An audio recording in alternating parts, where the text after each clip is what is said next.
যে শরীরে কোথায় তিল থাকলে কি হয়, জ্যোতিষীরা যেটা বলে থাকে, গণকরা যেটা বলে থাকে, এটা অনেক হুজুরও দেখি বিশ্বাস করে। তো আপনি বলেছিলেন অনেক দিন আগে একটা আলোচনা, আমি পুরো শুনে নাই, আসলে শরীরে কোথায় তিল থাকলে কি হয় এগুলো বিশ্বাস করা যাবে কি না। 2 নম্বর, এগুলো যদি বিশ্বাস করি ইমানে কোনো ত্রুটি হবে কিনা। মানে এগুলো কিন্তু কোনো আলেম আলোচনা করে নাই বা কোনো আলেম কিন্তু বলে নাই, সবাই কিন্তু কুসংস্কারের কথা বলেছে।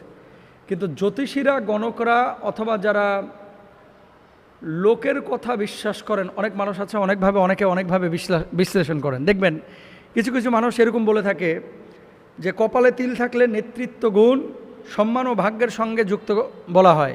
কারো কপালে তিল থাকলে নাকি নেতা হয়, নাউজুবিল্লাহ। আবার বলে থাকে ডান গালে তিল থাকলে অর্থ ও সামাজিক সাফল্যের লক্ষণ বলা হয়, নাউজুবিল্লাহ। বাম গালে তিল থাকলে আবেগপ্রবণ বা জীবনে ওঠানামার ইঙ্গিত বলা হয়। তার ভিতরে প্রেম থাকে, আবার প্রেমে শেখাও খায়, নাউজুবিল্লাহ, এমন কথা বলে থাকে। বাম গালে তিল থাকলে, আচ্ছা, নাকের উপরে তিল থাকলে আত্মবিশ্বাস, ভ্রমণ, প্রিয়তার সাথে যুক্ত করা হয়, নাউজুবিল্লাহ।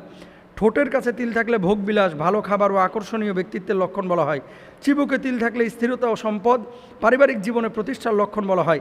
ঘাড়ে তিল থাকলে সৌভাগ্য, ডান হাতে তিল থাকলে কর্মক্ষেত্রে সাফল্য, অর্থ উপার্জনের লক্ষণ বলা হয়, নাউজুবিল্লাহ। দেখেন এই বিষয়গুলো, কুল্লা ইয়ালামু মান ফিস সামাওয়াতি ওয়া মান ফিল আরদ, দেখেন আসমান এবং জমিনের মধ্যে যত জ্ঞান আছে এগুলো হচ্ছে সব কিছু আল্লাহ সুবহানাহু ওয়া তাআলা জানেন। কোনো মানুষ কিন্তু আপনার ভালো মন্দ এই সমস্ত জিনিসগুলো নিয়ন্ত্রণ করতে পারে না, সব কিছু জানেও না। আমরা ওই যে হাসছে, গালে টোল পড়ে, কাহারে ভালো জামাই পাবে, গালে টোল পড়ে ভালো ইয়া পাবে, বউ পাবে।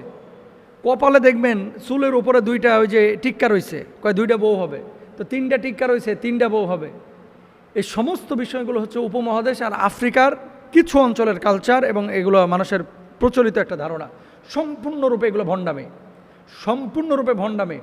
মনে রাখবেন আমাদের আকীদা হচ্ছে ওয়াল কদরি খায়রিহি ওয়া শাররিহি মিনাল্লাহি তাআলা, ভালো মন্দ সব কিছু এটা হচ্ছে আল্লাহ তাআলার পক্ষ থেকে হয়ে থাকে।